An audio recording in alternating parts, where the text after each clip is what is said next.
Mas, Marina, vamos voltar então quando você fala do Chico Mendes e tem essa tentativa de retirada dos seringueiros. O que está acontecendo nesse momento? Os seringueiros, eles começam a se unir porque estavam matando? Como que é? Estavam expulsando na força? Que momento que a gente está vivendo? Você estava com quantos anos nessa época? Quando eu conheci o Chico Mendes, eu tinha 17 anos. Tá. Eu já tinha ido morar no convento, tinha saído do Seringal, mas a minha família continuava lá. Inclusive o Seringal que eu nasci era onde? Era lá em Rio Branco, na Casa Madre Elisa. Tá. Era um pré-noviciado, na verdade. Tá. Então, no caso do Chico Mendes, ele tinha tido um contato com, enfim, uma dissidência do Partido Comunista, do PCdoB, que foi se esconder na Amazônia na época da ditadura militar. E o Chico acabou sendo alfabetizado num jornal, teve contato com essa pessoa e começou a entender a necessidade da organização dos trabalhadores, da luta social. Depois, ele passa a ter um trabalho junto com a Igreja Católica, das comunidades eclesiais de base, cria o Sindicato dos Trabalhadores Rurais de Chapuri, as delegacias sindicais, trabalhando todo um processo de conscientização junto com a CPT, junto com a CONTAG, na luta em defesa da floresta. Só que havia uma incompreensão por parte da luta clássica da reforma agrária, que entendia que deveria ser a luta para fazer os lotes da reforma agrária, para a agricultura. E o Chico Mendes dizia, não, aqui nós não queremos dessa forma. Aqui nós queremos são as nossas colocações, que não é um lote quadrado, é irregular, porque as árvores estão distribuídas a alhures na floresta, de castanheira, de seringueira e assim por diante. Então, nós queremos as nossas colocações e manter a floresta preservada.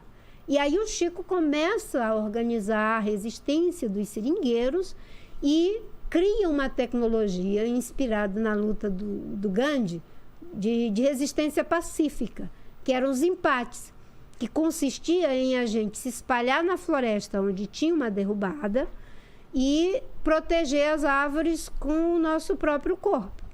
E geralmente, como as pessoas que estavam trabalhando eram filhos de vizinhos, de compadres, conhecidos, que já tinham sido expulsos de suas casas e agora estavam trabalhando assalariadamente em alguma fazenda para fazer essas derrubadas, dificilmente alguém tinha condição e tinha coragem de derrubar a árvore em cima do seu tio, do seu avô, do seu padrinho, do seu primo.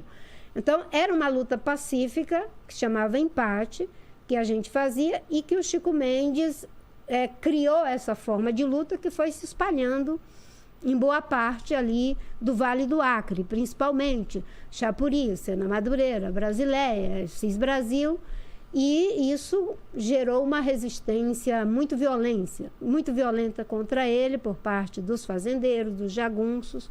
E é assim que ele foi, digamos assim, pagou com a própria vida essa luta pioneira em defesa da preservação da Amazônia e da aliança dos povos da floresta. Como que foi o crime dele? A pessoa foi presa? Descobriram quem foi o mandante? A pessoa foi o Darli.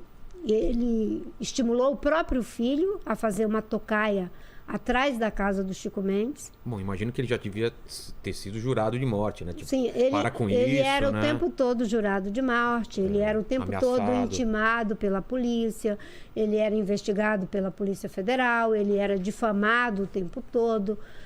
Havia, enfim, era uma morte anunciada, não é? Ele estava na mira de tiro.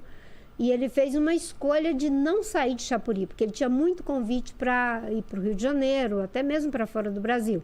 Mas ele disse, a minha vida só faz sentido resistindo aqui, com os companheiros. Nossa, E criou cooperativa, criou as escolas da floresta, não é? Inclusive eu tenho um amigo que é um grande educador, o Binho, que foi um dos primeiros coordenadores do projeto Seringueiro, que consistia em alfabetizar os seringueiros, que a maioria eram todos analfabetos.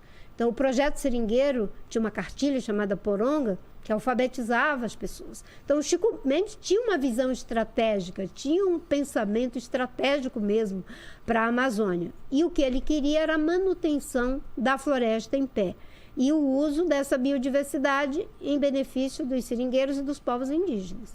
Mas, infelizmente, ele foi assassinado só que antes dele foram assassinadas pelo menos 5 pessoas que eu acompanhei antes do assassinato dele, dessa luta. Do mesmo movimento? Do mesmo movimento. Ele tinha acabado de ganhar uma batalha com um desses empates, desse fazendeiro chamado Darli, numa fazenda chamada lá do Seringal Cachoeira, e depois dessa vitória que eles tiveram, ele fez essa emboscada e assassinou o Chico Mendes. Covardemente, né? Sim.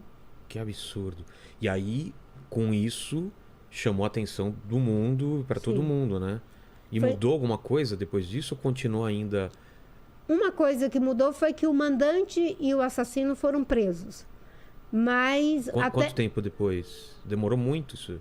Olha, a pressão nacional e internacional foi muito grande, então as providências tiveram que ser tomadas e o julgamento... Não dava para fazer vista grossa, né? Não tinha como fazer vista grossa. Eles achavam que... A atenção do mundo ia passar como se nada tivesse acontecido. Né? Eles achavam que matando o Chico eles acabavam com o movimento, mas na verdade o movimento ganhou mais força, ganhou mais vida, ainda que o Chico sempre dizia, eu não quero ser um herói morto. Não é? Chega de gente morrendo para poder dar força para a luta. Eu quero que a luta tenha força por si mesmo. Né? Essas palavras sempre ecoaram muito dentro de mim, inclusive quando eu fui ser ministra do Meio Ambiente. O que você falava para ele quando ele falava isso? Você tinha medo também? Você conversava com ele? Tinha medo. Tinha uma outra alternativa sem sair de lá?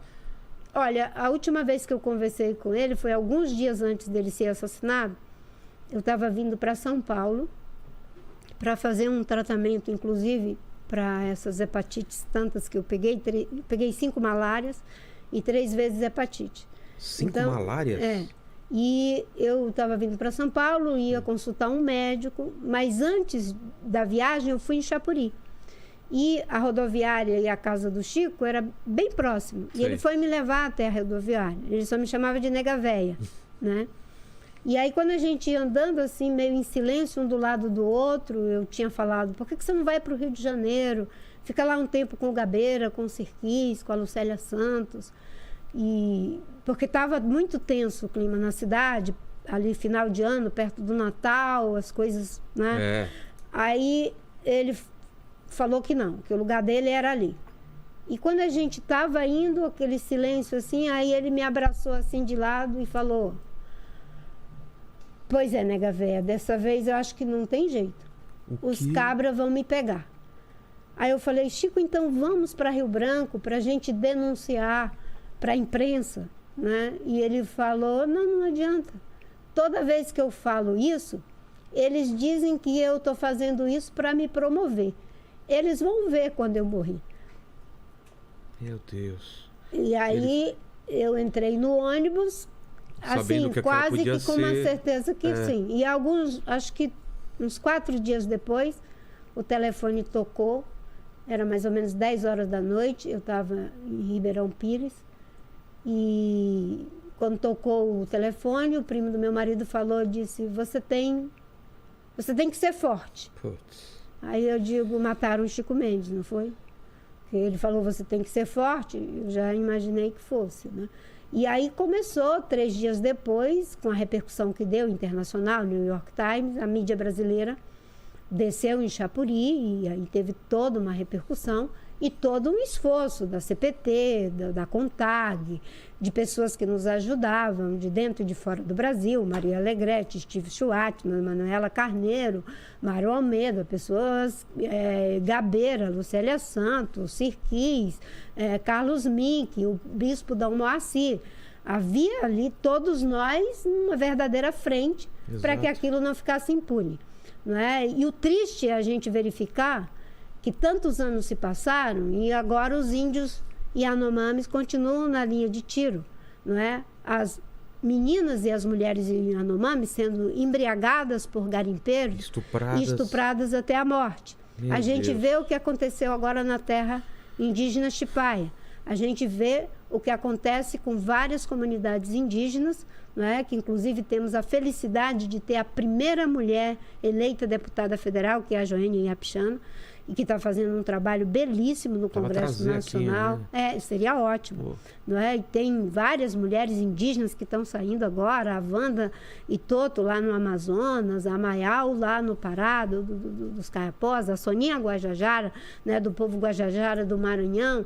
Temos várias mulheres indígenas se colocando nessa linha de frente, que é um fenômeno fantástico.